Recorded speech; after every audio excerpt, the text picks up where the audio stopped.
Buenas, ¿cómo están? Hola, profe, Hola, ¿cómo está profe, ¿cómo usted? estás? Hola, profe. Bien, bien. ¿Ustedes cómo están? Bien. Me alegro. Somos poquitos, 21 conectados. ¿Estaban en la otra clase? Sí, profe. Terminó. ¿Así poquito nomás o había más? Un poco más éramos. ¿Un poco más? No sé si hay que decir eso o no. Les cuento que ahora ya empieza la parte no divertida, por no decir difícil, de la materia. Hola, profe, disculpe la tardanza. Hola Vilma, ¿cómo estás? Bien, ¿y usted, profe?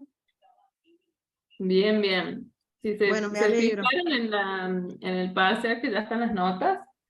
Ah, ya está la Así nota, es. pero en mi grupo lo subió Joana. Ah, Joana, buenísimo. sí, yo no la vi.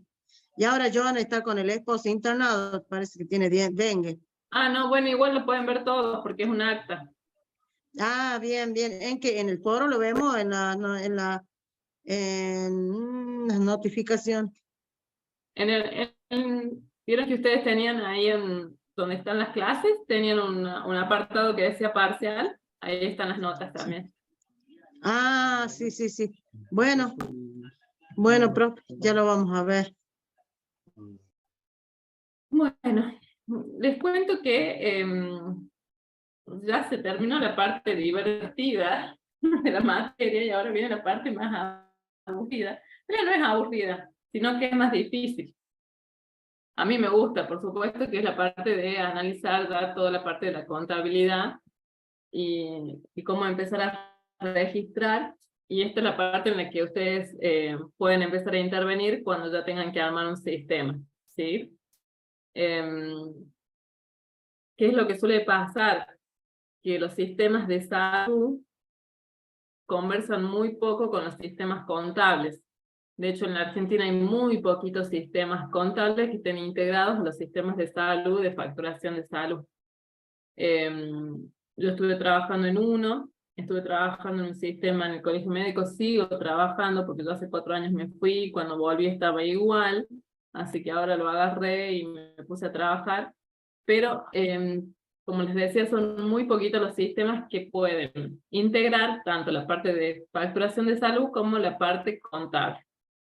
Lo que nosotros vamos a aprender ahora son las bases de la contabilidad, y que les va a ser muy útil para poder integrar estos sistemas, porque de nada nos sirve tener solo información de salud si no podemos ver si el registro o en dónde se registran los gastos de salud, los ingresos de salud. Entonces es muy importante que puedan identificar, ¿sí?, lo que es un sistema contable, para qué sirve el sistema contable y cómo trabaja un sistema contable, ¿sí? Cuesta mucho, y por eso les pido que presten mucha atención, porque me pasa, hace 2 años que estoy estudiando la materia, y esta va a ser el tercero, y les cuesta mucho identificar el sistema que se llama de doble partida, que es la manera de registrar en la contabilidad la partida doble, y cuesta bastante, a todos veo que les cuesta bastante el tema de, bueno, esto de cómo registro la partida doble, ¿sí? En esta clase esta es nada más, digamos, una presentación de cómo se rige la contabilidad, de las normas que se aplican, digamos, de lo que tiene que tener, los requisitos que tiene que tener una información contable para que sea útil, y para que sea útil no tan solo para la empresa o la institución que lo utiliza, sino para los de afuera, ¿no? Para los clientes, los proveedores, los financiadores. Entonces es muy importante que esté unificada, por eso nosotros utilizamos normas contables que son adaptables a las normas contables internacionales, o sea, por más que haya normas contables de la Argentina, están adaptadas para que puedan ser utilizados, digamos, la interpretación en cualquier parte del mundo, ¿sí? Interactúa con las normas internacionales de contabilidad, con las NIS, se llaman. Por empezar, vamos a empezar a ver bueno, lo que es un sistema, ustedes ya saben, deben haber visto en varias materias lo que es un sistema, pero bueno, yo igual les voy a compartir el concepto de sistema muy simple, como para que sepan a qué vamos a apuntar, ¿sí?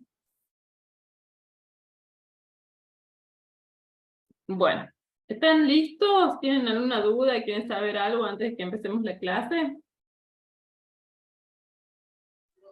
No, profe. Avancemos. Avanzamos nomás. Bueno. ¿Qué es para ustedes la información contable? A ver. ¿Alguna vez leyeron algún balance? ¿Estuvieron en la No, yo la verdad que no. No tengo No, ni profe. idea. Bueno, me gusta la sinceridad, no tengo ni idea. Explíquenos, profe, porque no sé nada. ¿Alguien vio alguna vez un balance? Profe, buenas noches. Sí, Janina. Hola, Janina. Nunca vi un balance, pero más o menos tengo una idea. Es el registro que se hace, o que hacen las empresas, o los lugares donde se registra la entrada y salida, ya sea de dinero, capital. Exacto. Más o menos vamos por ahí. ¿Qué es lo que... Bueno, como no sabe casi ninguno lo que es un balance, vamos a empezar bien desde el principio, digamos. ¿Qué es la información? Ustedes saben lo que es la información, ¿no? Que es un conocimiento, un dato bajo una forma comunicable, ¿sí? Es todo aquello que disminuye la incertidumbre. Fíjense qué importante esto del dato y de la información para disminuir la incertidumbre, sobre todo cuando tenemos que dirigir una institución o una empresa, ¿sí? Es muy difícil tomar una decisión si yo no tengo información, ¿sí? Histórica para tomar decisiones a futuros. Ya les voy a contar por qué digo histórica, pero es importante para poder tomar decisiones. Eso es lo más importante, saber en dónde estoy parado hoy y hacia dónde quiero llegar, que era mi visión, me permite tomar decisiones con la información de cualquier tipo, ¿sí? No solo la información contable, pero obviamente que la información contable me va a dar, digamos, un análisis asertivo, un análisis del cual yo me puedo confiar para tomar decisiones financieras y contables, ¿sí? Acá decimos que la información es el descubrimiento de un hecho pasado, presente o futuro, ¿sí? Entonces tengo el dato, tengo el conocimiento, entonces por lo tanto tengo información. El dato es transformado en información al ser procesado por el sistema de información. Fíjense que puedo tener muchísimos datos, ustedes ya saben lo que es una base de datos, pero si no está sistematizada, mucho no me sirve porque son datos sueltos, ¿sí? Lo mismo pasa con la contabilidad. ¿De qué me sirve tener un montón de registros de gastos si no lo puedo sistematizar? Denme un segundito. Me están llamando por teléfono y ya aviso que no puedo hablar.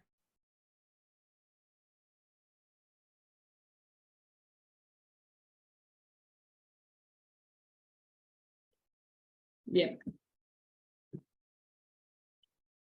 Seguimos. Fíjense, la elaboración de la información se puede realizar cada vez que sea necesario, pero cuando se deben tomar decisiones en forma rutinaria, hay que establecer un método o un procedimiento para que la información surja sin necesidad de estar pensando su procesamiento. Esto implica establecer un sistema. Un sistema es un conjunto de elementos relacionados en forma organizada que permiten lograr un objetivo determinado.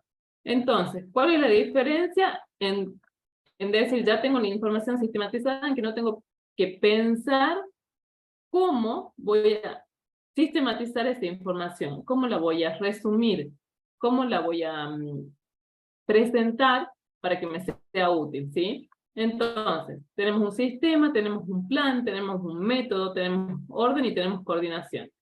Todos estos pasos se necesitan para tener un sistema de información. El dato, voy y capturo el dato. Por ejemplo, un dato puede ser, para aquellos que trabajan en un centro de salud, un gasto, ¿sí? Un gasto que se realiza, no sé, la compra de algodón, suponemos. Entonces, yo tengo el dato de la compra de algodón. ¿Cómo lo clasifico y lo ordeno? Tengo que decir, bueno, a ver, lo voy a clasificar en insumos, ¿sí? ¿Dónde? Dentro de los gastos. Y le tengo que poner un importe, suponemos 10.000 pesos, ¿sí? Entonces lo calculo, ¿sí? La elaboración de la información para ser utilizada nos dice, bueno, una vez que ya tengo procesado el dato, ya tengo información, ¿sí? Entonces esto me permite, imagínense que si tengo 100 gastos y los tuvieran todos anotados por nada más, no sé, compré algodón, compré lavandina, compré galletas, y no logro clasificarlos en categorías, y no logro ordenarlos, y no logro ponerle un importe, de nada me sirve, ¿sí? Ese dato. Entonces, una vez que yo tengo información, ya puedo tomar decisiones. Fíjense, las organizaciones, ¿se acuerdan que vimos toda la clase pasada lo que eran las organizaciones? Bueno, las organizaciones para funcionar deben tomar decisiones y necesitan de información, lo cual significa que deben efectuar la administración de la información. Aquí se incluyen todas las organizaciones. Todas las organizaciones, absolutamente todas, pueden tener contabilidad, porque todas cuentan con recursos financieros para poder funcionar. Entonces, cualquier tipo de organización, es decir, desde un club, una cooperativa, una organización gubernamental o lo que fuera, necesita un sistema, una empresa privada necesita un sistema contable para poder tomar decisiones, ¿sí? Bien.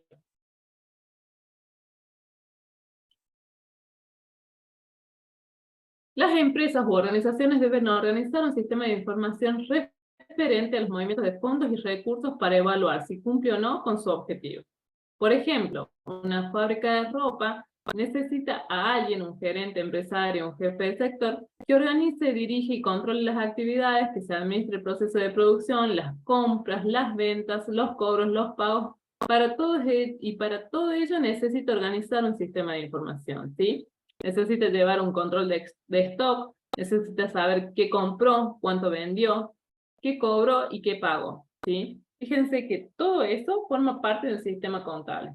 Esto es básico, que tenga el stock, que yo sepa cuántas compras hice, que sepa cuántas ventas hice, a qué precio y qué cantidad, es básico en un sistema contable, ¿sí? En lo que muchos emprendimientos arrancan y no pueden avanzar es porque acá tienen un quiebre. No saben en qué situación están, ¿sí?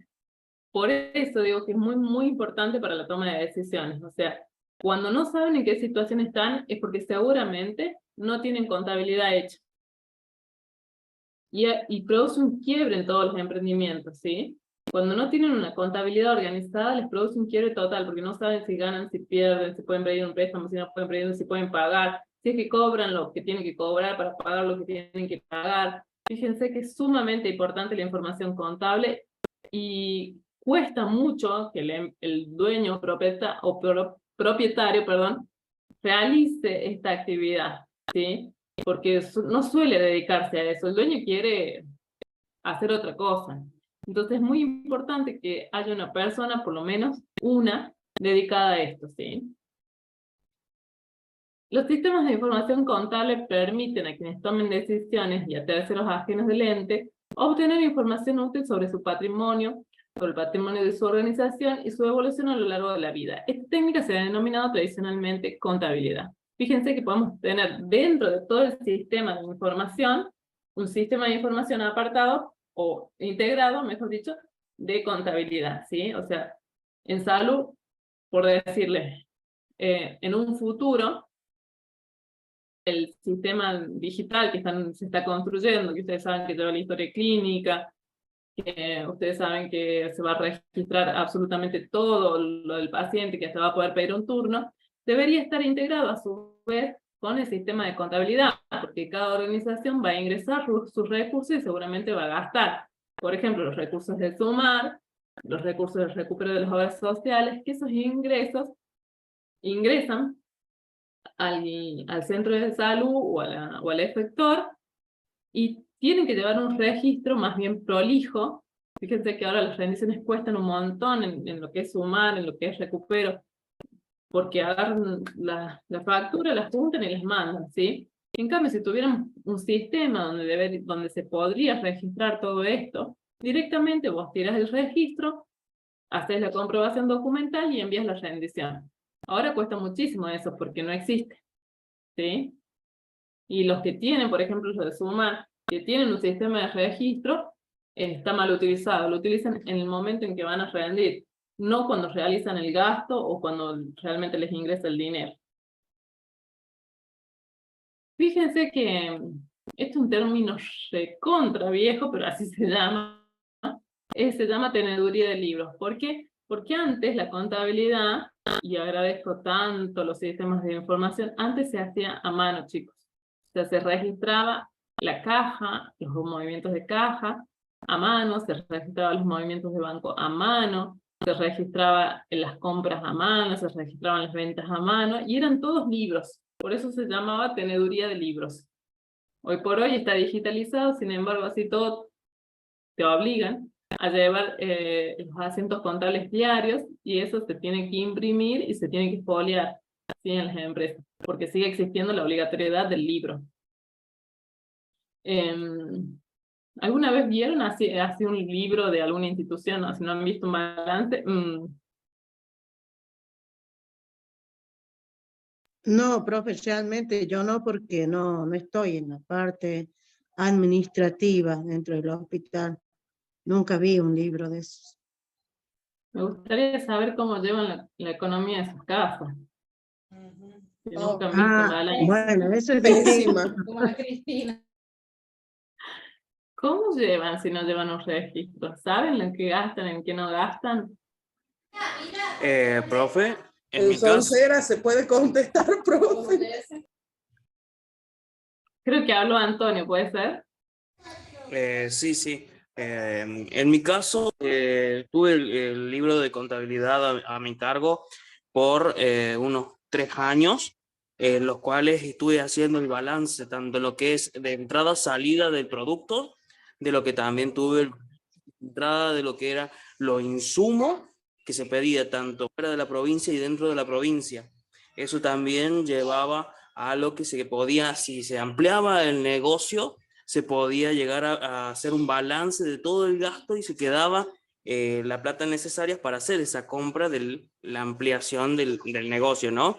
Entonces cada 3 meses, o sea, por trimestre, me hacían hacer la carga del registro, y son libros gruesos, más o menos. En nuestro caso usábamos los rojos, que se dividían en 3 para poder nosotros llevar a cargo eso. Bueno, fíjate, esa era bastante... ¿Lo hacías a mano? Sí, a mano, y tenía que ser legible. Un gran problema para mí.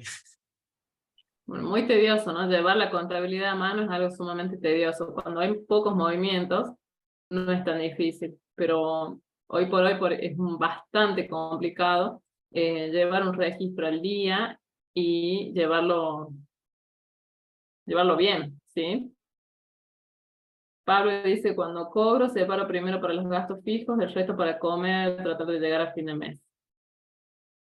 Pablo, decime, ¿qué entendés por gastos fijos ya que estamos?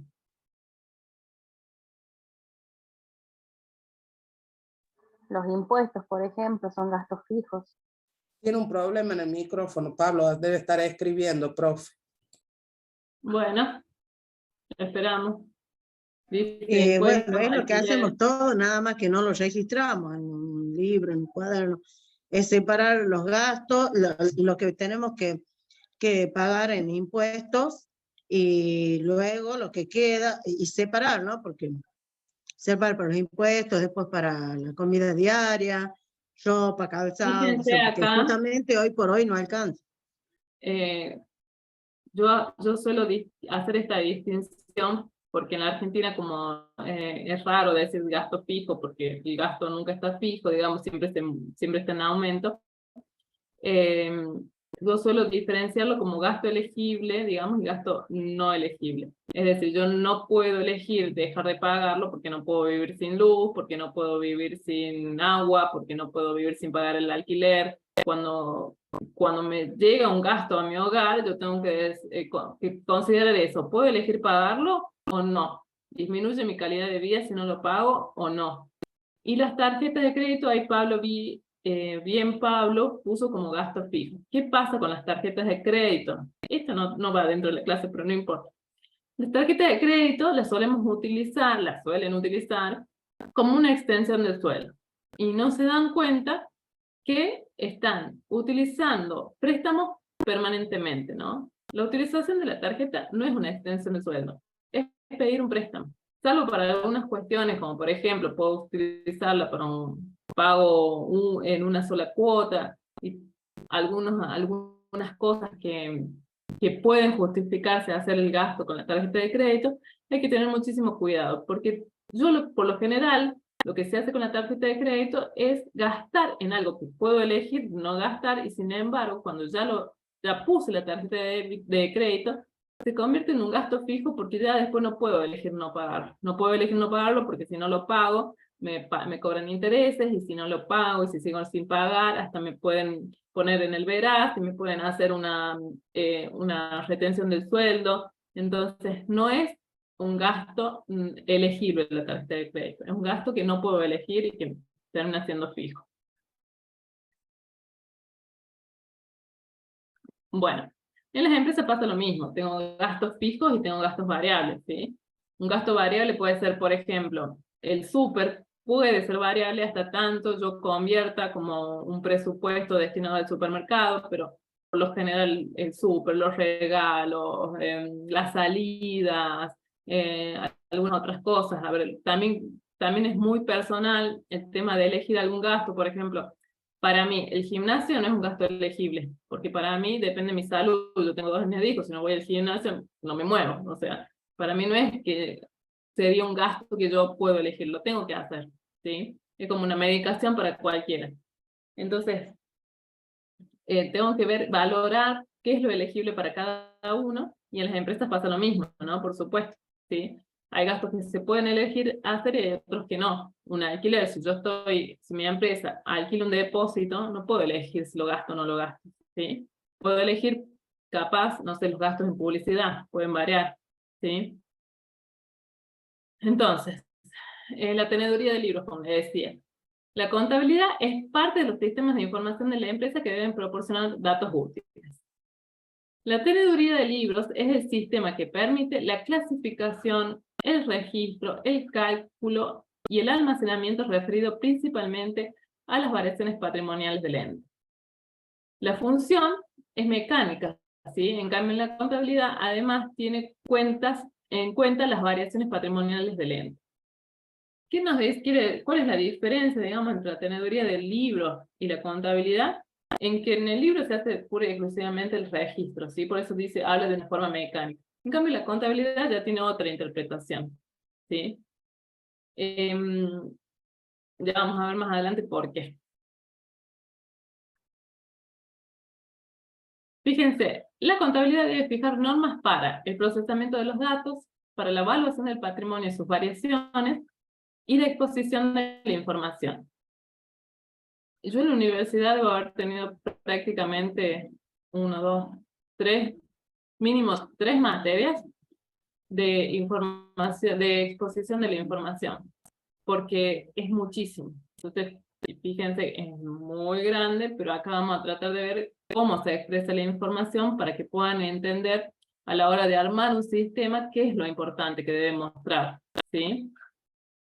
Acá, bueno, volvemos a tener un proceso pequeño del sistema de información donde yo capto la información, la memorizo, digamos, hago la elaboración y obtengo resultados, ¿sí? Fíjense que siempre, en la contabilidad, siempre tiene que existir un comprobante.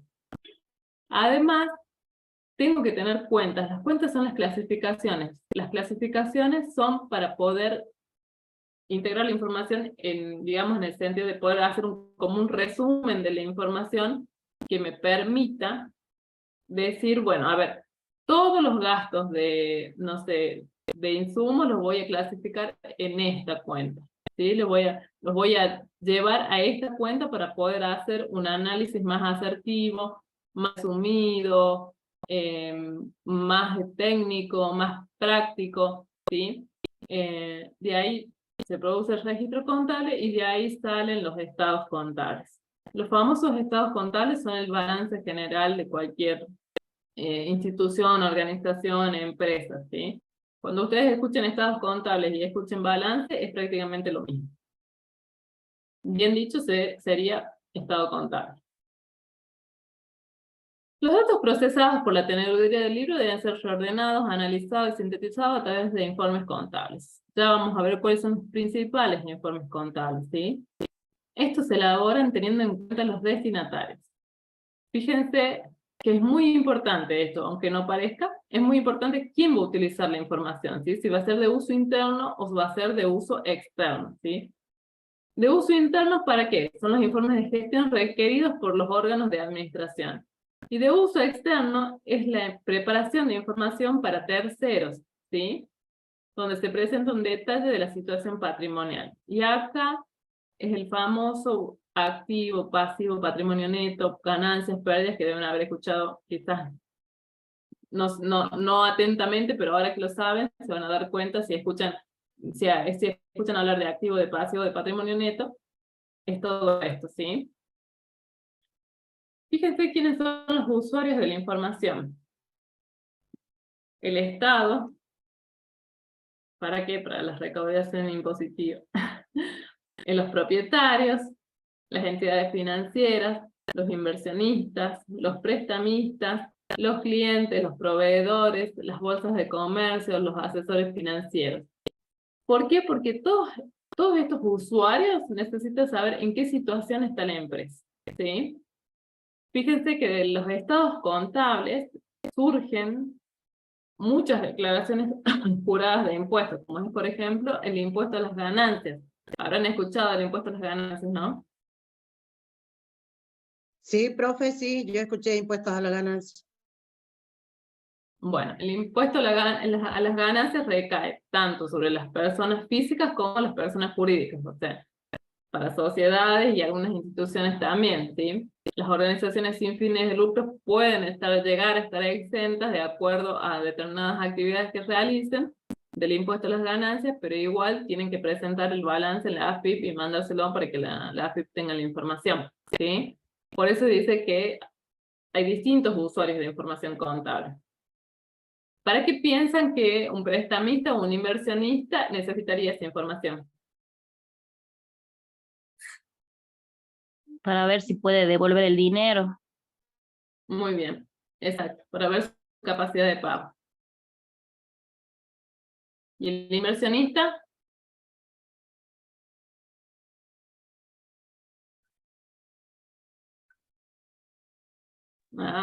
Para saber sobre el riesgo de crédito. Algo así. El inversionista quiere saber si gana o pierde en esta empresa, entonces necesita la información contable para ver si va a invertir en una empresa en que esté en pérdida o en una empresa que está creciendo en ganancias, ¿sí?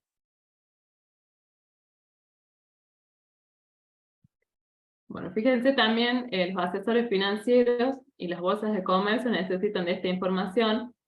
En las bolsas de comercio se expone información histórica de las empresas para ver, hay empresas obviamente que cuando vas a cotizar en una bolsa, ¿sabes lo que es una bolsa de comercio? Y capaz que yo hablo y no sabes. Yo escucho hablar de la bolsa de comercio, pero no lo sé. A ver en el chat, ¿alguien sabe lo que es una bolsa de mercado? No, yo también escucho hablar, sería donde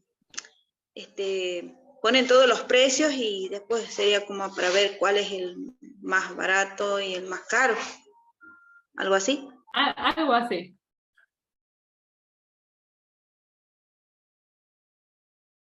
Bueno, en la bolsa de comercio lo que se hace es que comercializan instrumentos financieros, ¿sí? Hay un montón de instrumentos financieros, pero lo que más se conoce, lo que todo el mundo conoce, son las acciones de las empresas y los famosos bonos del Estado, ¿sí?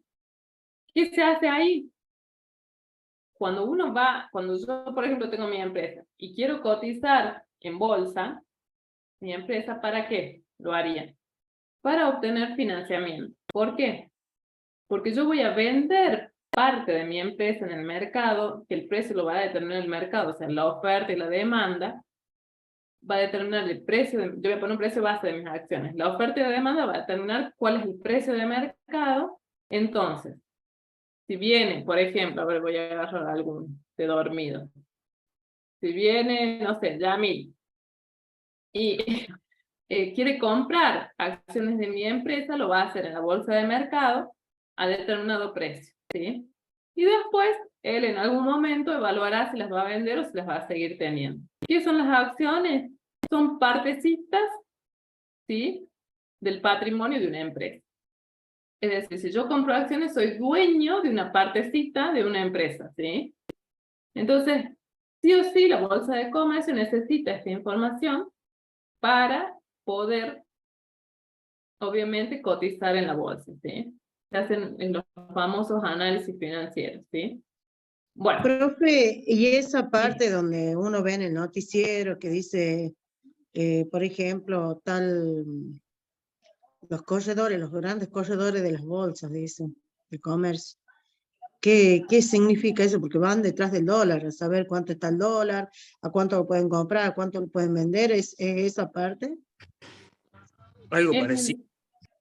Claro, es algo parecido. En las bolsas de comercio intervienen terceras personas, ¿sí? Porque uno no negocia directamente con digamos, con el que va a comprar. En el medio hay una persona que se encarga de negociar, digamos, que son los famosos corredores de bolsa.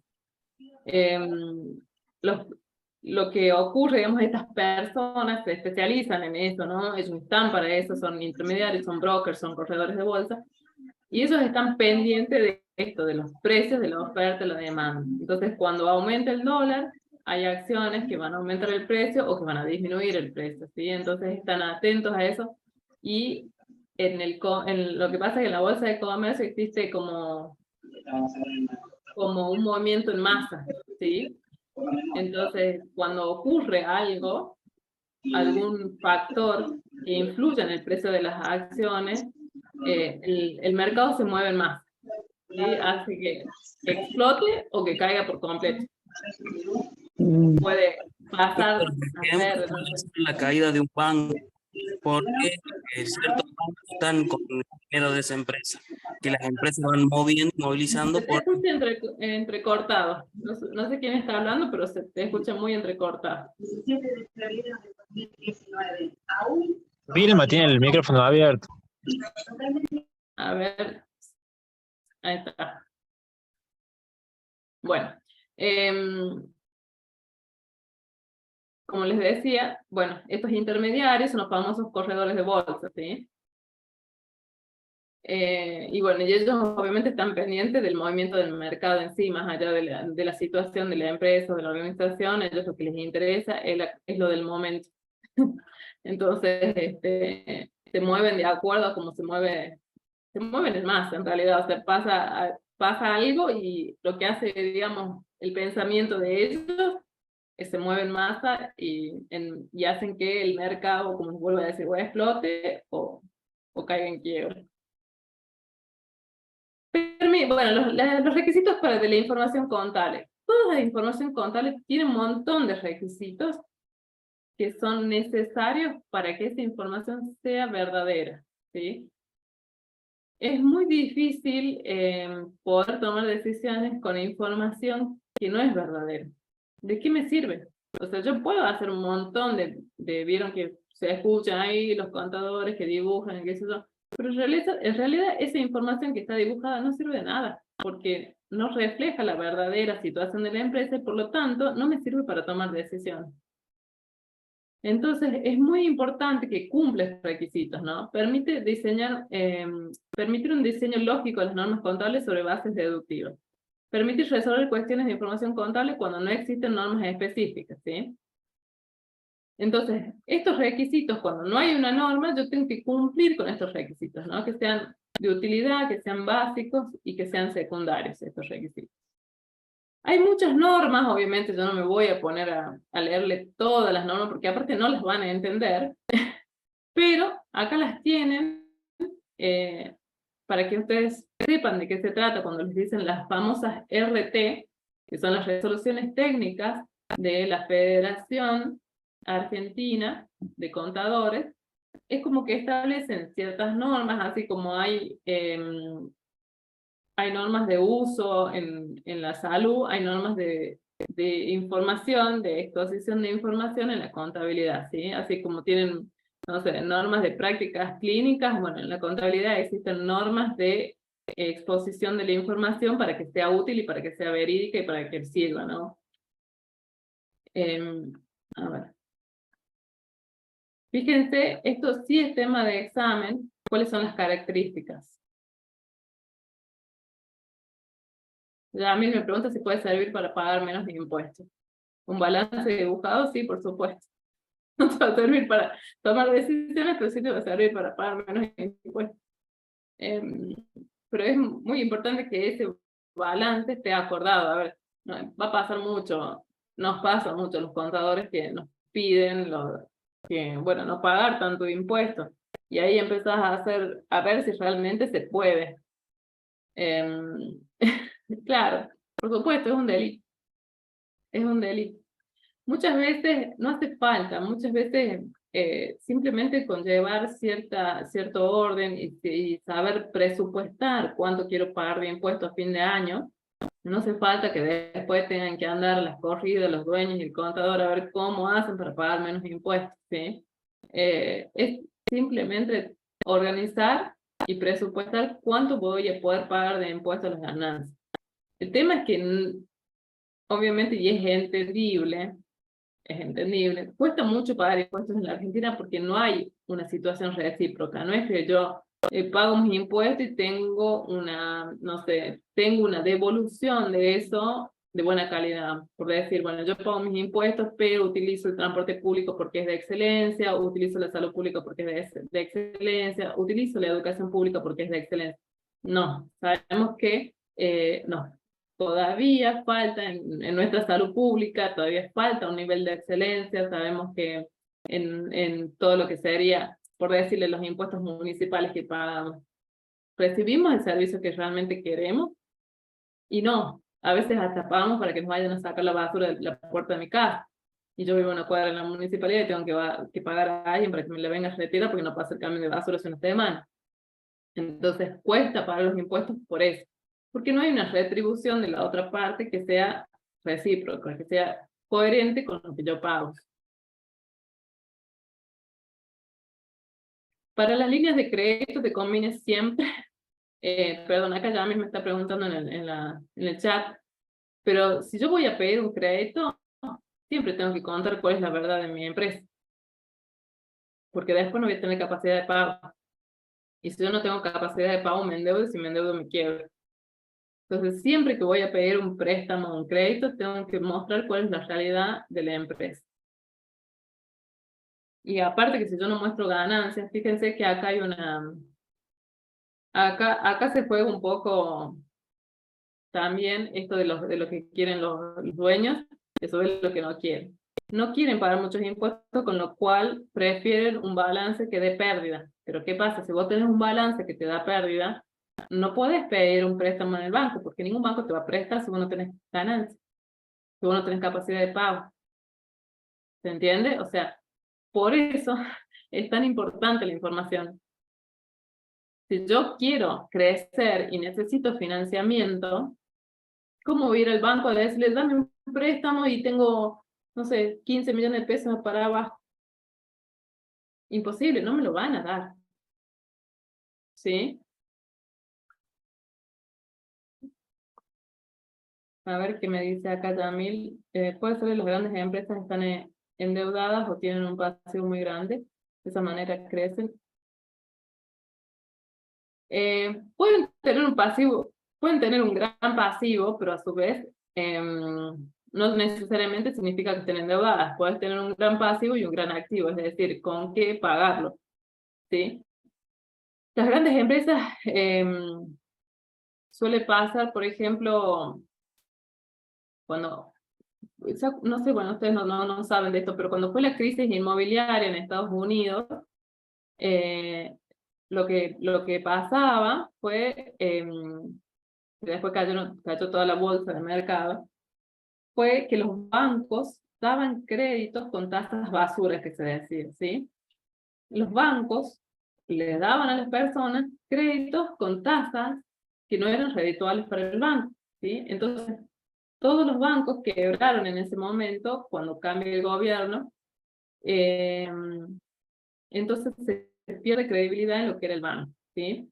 Y hubo muchos bancos, muchísimos bancos que tenían, por supuesto, muchísimas deudas con sus inversores, ¿no? No pudieron pagar a sus inversores porque habían quebrado por completo.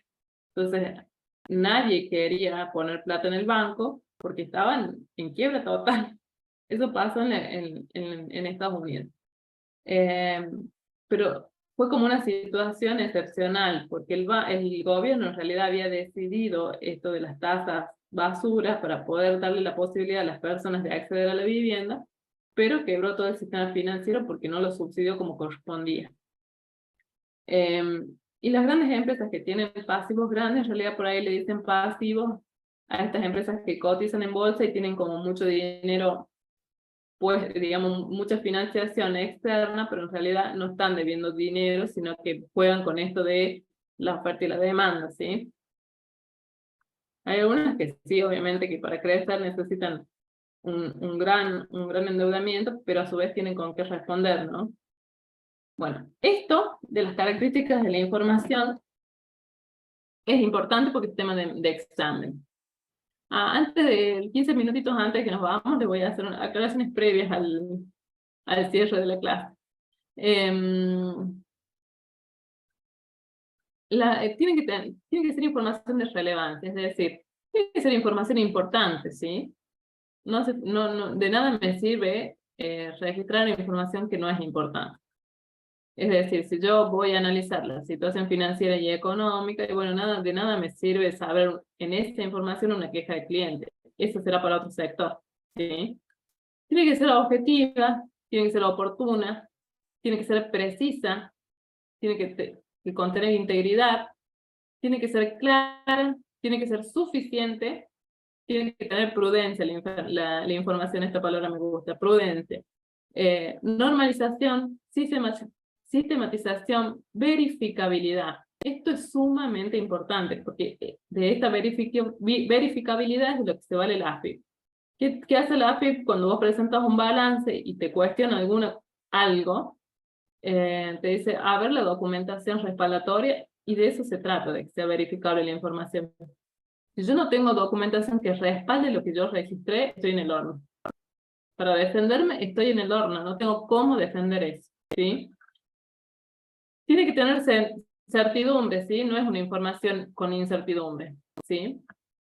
Practicabilidad, convertibilidad y productividad. Convertibilidad al dólar y productividad. Tiene que ser una información productiva. Estas son las características de la información y estudienlas porque son temas de examen.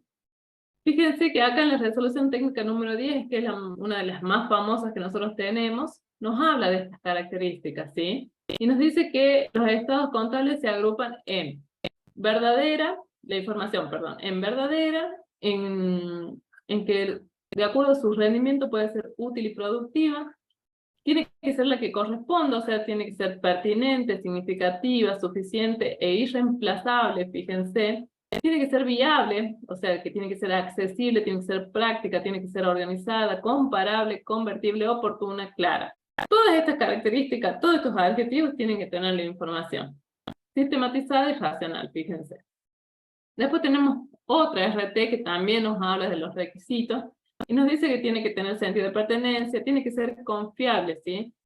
Tiene que ser lo más próxima a la realidad. Lo más próxima a la realidad para que sea confiable, porque si no es confiable, no me vale de nada esa información, vuelvo a decir, o sea, no, es una información para tenerla nomás, pero no sirve. Y tiene que ser verificable, tiene que existir una sistematización, tiene que ser comparable, tiene que ser clara. ¿Y cuáles son las restricciones que condicionan el logro de los requisitos? La oportunidad y el equilibrio entre los costos y beneficios. ¿Qué quiere decir esto? Que si yo tengo un balance, por ejemplo, del año 2022, que lo voy a tener recién para el año 2024, de nada me sirve porque ya la información no es oportuna. ¿Sí? Ya es inoportuna, ya está, ya pasó un año, ya me sirve y bueno, sí, pero para la toma de decisiones del momento no me sirve. ¿Sí?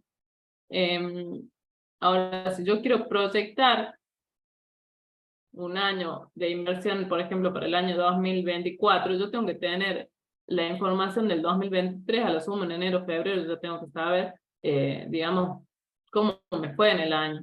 Si lo que yo proyecto en el 2024 lo voy a tener que replanificar o está bien así. ¿Y cuál es el equilibrio entre los costos y beneficios? Muchas veces los sistemas contables son caros. Entonces yo tengo que evaluar qué sistema contable voy a utilizar para que sea acorde a los beneficios que yo voy a obtener, ¿sí? Acá está la relación costo-beneficio, ¿sí? Como les decía, hay normas internacionales de contabilidad. Acá Marcos me dice, profe, ¿se enteró del aumento del interés que da el Banco de la Nación cuando se dejan en plazo fijo en pesos? ¿Será que es confiable o no conviene? La tasa del plazo fijo está regulada por el Banco Central. Es decir, que todos los bancos tienen que ofrecer esa tasa o más. Si ofrecen menos, no estarían cumpliendo con el Banco Central. Entonces, sí es confiable, o sea, te lo van a pagar, pero yo te recomendaría que los plazos fijos los hagas a 30 días, no más de 30 días. O sea, los vayas renovando cada 30 días.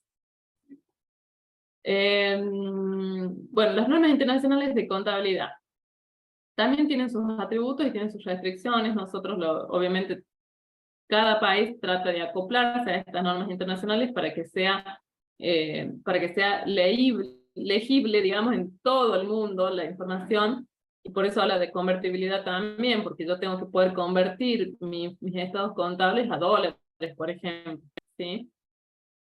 ¿Cuáles son los atributos que tiene que tener esta información? Bueno, que sea comprensible, que sea relevante, que sea fiable, ¿sí? Que sea fiel, ¿sí?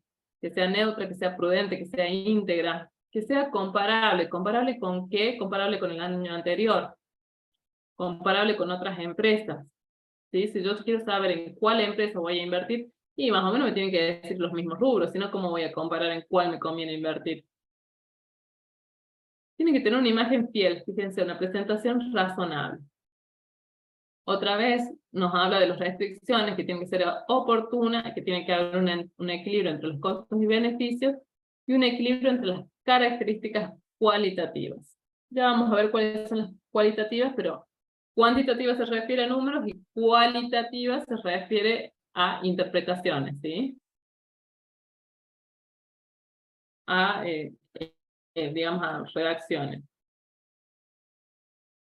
Bueno, esto que está acá, abran los ojos y presten atención. Esto es lo más importante que vamos a ver a partir de ahora. De ahora en adelante vamos a ver todo esto.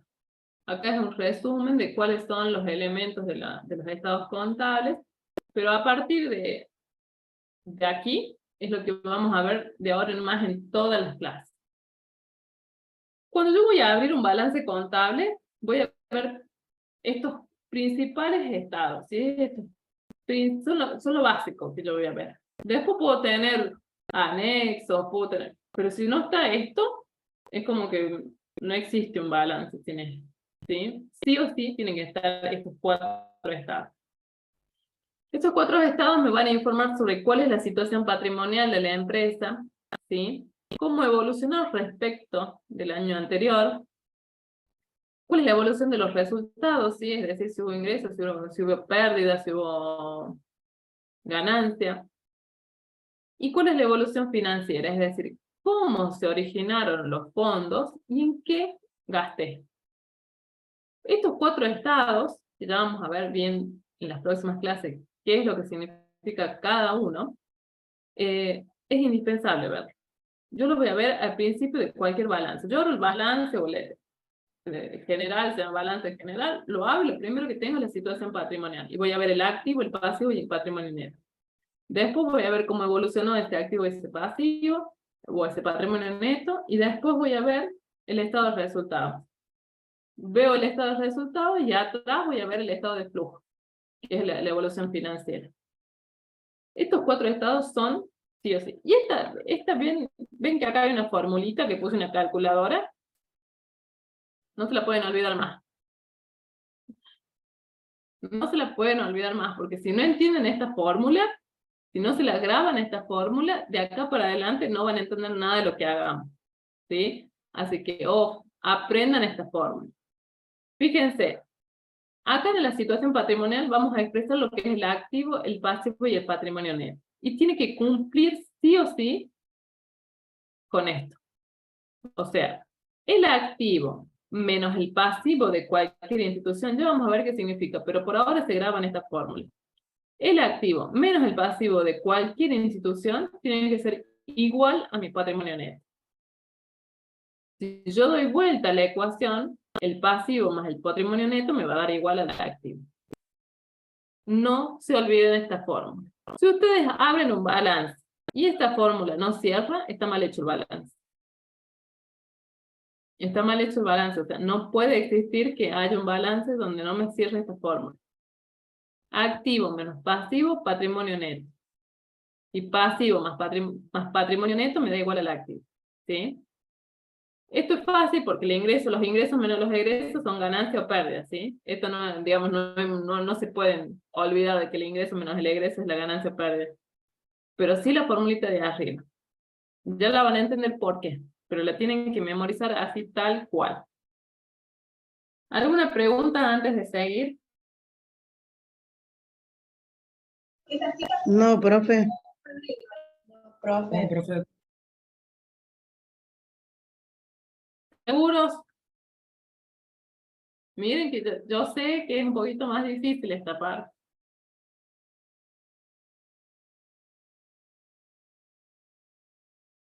Bueno, acá vamos a ver un concepto de afirmaciones versus juicios.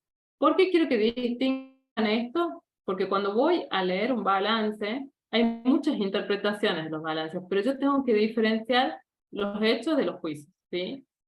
Es decir, las afirmaciones son hechos, son algo que sucedió y de lo cual no puedo discutir, ¿sí? Se pueden comprobar y es verificable, ¿sí? Y son aprobados por todos, es decir, yo no puedo, a ver, si yo digo, no sé, el fruto que da el naranjo es de color naranja, nadie me lo puede discutir, porque todos estamos de acuerdo con que es naranja, ¿verdad? Entonces, eso es una afirmación. Otra afirmación puede ser, a ver, no sé, si yo veo un accidente en la esquina, y el hecho es que hubo un accidente, ¿sí? Y ahí puedo hacer un montón de interpretaciones, pero el hecho es que hubo un accidente. Que se puede comprobar y que sea verificable, ¿sí? Y después vienen todas las otras interpretaciones, ¿sí? Si yo digo, a ver, por ejemplo, la prof es mujer, ¿sí? Todos sabemos y podemos afirmar de que es mujer. Ahora, de que sea linda es un juicio. De que sea buena es un juicio. De que sea malo, que sea fea también es un juicio. Eso es una interpretación. Con la información pasa lo mismo, ¿sí? Puedo tener un balance donde hay un hecho y de ahí puedo sacar interpretaciones. Para algunos un balance puede ser bueno, aunque de acuerdo a la información que él lea, y para otros puede no ser así, ¿sí? Pero ¿qué pasa? Yo tengo que fundar mi juicio. Yo no puedo decir, sí, este balance no está tan bueno, pero tengo que decir por qué, ¿sí? Sí o sí tengo que fundamentar mi juicio. Entonces, por eso los juicios pueden ser fundados o infundados. Si yo digo, la profe es linda, y no tengo mucho fundamento ahí, porque me parece que es linda, ¿sí? no hay un fundamento. En cambio, si yo digo, no sé, hablando de la información contable, yo digo que este balance está bueno, ¿y por qué? Porque presenta todos los estados, porque está claro, porque tiene porcentajes, porque está, digamos, es verificable. Entonces yo ya tengo fundamentos para decir por qué está bien, ¿sí? ¿Se entiende la diferencia? Sí, profe. Sí, profe. Bueno, esto es muy importante cuando tienen información. Por lo general, la información es un hecho. Y de ahí puedo hacer diferentes interpretaciones que van a ser los juicios. Bueno, antes de que nos vamos, como habrán visto, ya están las notas de los exámenes, quiero a algunos felicitarlos porque han tenido un muy buen examen, a otros retarlos, los que no han aprobado, no sé por qué no han aprobado, porque no han estudiado seguramente. Muy poquitos, por suerte, fueron los que no aprobaron. Fueron solo 2 grupos de los 20 grupos que tenemos armados. Y quiero hacer un llamadito de atención. Hay algunos exámenes que hubieran merecido un 10 y que no les puse un 10 porque hubo un error de interpretación. Yo puse leer previamente, antes de hacer el examen, por ejemplo, que marcaron con una X la respuesta correcta. ¿Y qué hicieron? La pintaron de amarillo. La respuesta está bien, yo la puse como correcta, pero al finalizar, les digo, podrían haber tenido un 10, pero fue un 9, porque no hubo una, digamos, una coherencia en la consigna, ¿sí? Es importante que sigan las consignas y que haya una correcta interpretación y una correcta, digamos, si está claro lo que pide el arriba. Y esto lo digo porque es muy importante para mi materia, quizás para otras materias no, pero para mi materia sí, porque de esto se trata también la comunicación, ¿sí? Es muy importante que si yo hago un pedido, en ese pedido, por lo menos traten, digamos, de cumplir con lo que se pide, ¿sí? El resultado, digamos, del examen en sí está bien, por supuesto, no voy a desaprobar un examen cuando yo puedo entender las respuestas, pero es importante que aprendan esto, ¿sí? Que aprendan a que cuando yo doy una consigna, la tienen que tratar de cumplir esa consigna, salvo, no sé, salvo que me digan, profe, no podía marcar la X, pues se me rompió justo la tecla la tecla X del teclado. Bueno, obviamente que ahí se entiende, ¿sí? Pero es importante. También vi muchos exámenes que, por ejemplo, yo decía nombrar determinada clasificación y hacían toda la definición. Y yo solo pedí nombrar. Después vi otro que yo puse, elija las opciones correctas y eligieron solo una. Ahí también hay otro error de interpretación, ¿sí? Sean meticulosos en eso. Los exámenes están hechos así a propósito. Yo los hago así a propósito. Fíjense que tienen para desarrollar, tienen para nombrar, tienen para colocar X, tienen para colocar verdadero o falso. También algunos en el verdadero o falso me marcaban con amarillo. Yo no sé si el amarillo es verdadero o es falso. Fíjense. ¿Se entiende? Sí, profe. Sí, profe. En general les fue a todos muy bien. Los felicito a los que pusieron onda y no hicieron un copy y pegue, porque entiendo que algunos hicieron un copy y pegue, igual les fue bien. Pero bueno, también el esfuerzo de tratar de acordarse de lo que decía la clase tiene un valor agregado, ¿no? Bueno, en general, como les digo, los felicito y estuvieron muy bien los exámenes, salvo algunos que no aprobaron, tienen el recuperatorio. Hoy pasa la fecha del recuperatorio, igual está en el cronograma, que es si no me equivoco, es el 26 de junio, ya les digo bien.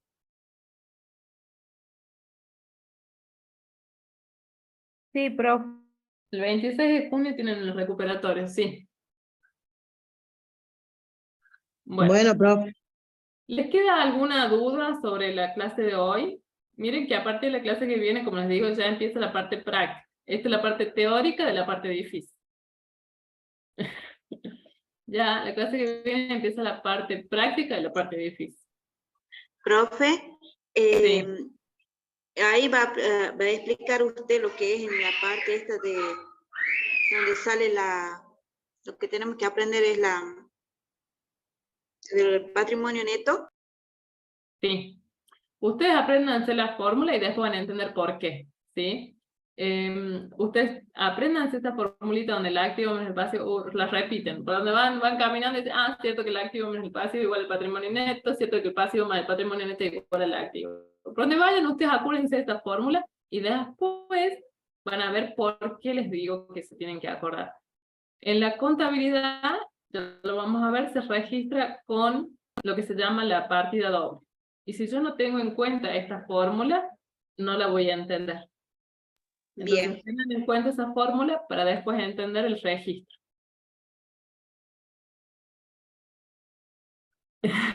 Marco me dice gracias por el 9. Pero estuvo muy bien, por ahí por ahí cara triste, 9. Bueno. Quería un 10 por eso, profe. ¿Quería un 10? Bueno, para la próxima será el 10. Algo debe haber pasado por ahí que no hubo un 10. Es la primera vez, les cuento, el primer año que no pongo 10. Los alumnos los primeros fueron los entusiasmados, ¿viste? Después se van. En este año también se quedaron un montón. El año pasado eran re poquitos, me acuerdo, no sé si llegábamos a 20. Y este año ya son más de nuevo. Emanuel dice que pinto con amarillo seguro.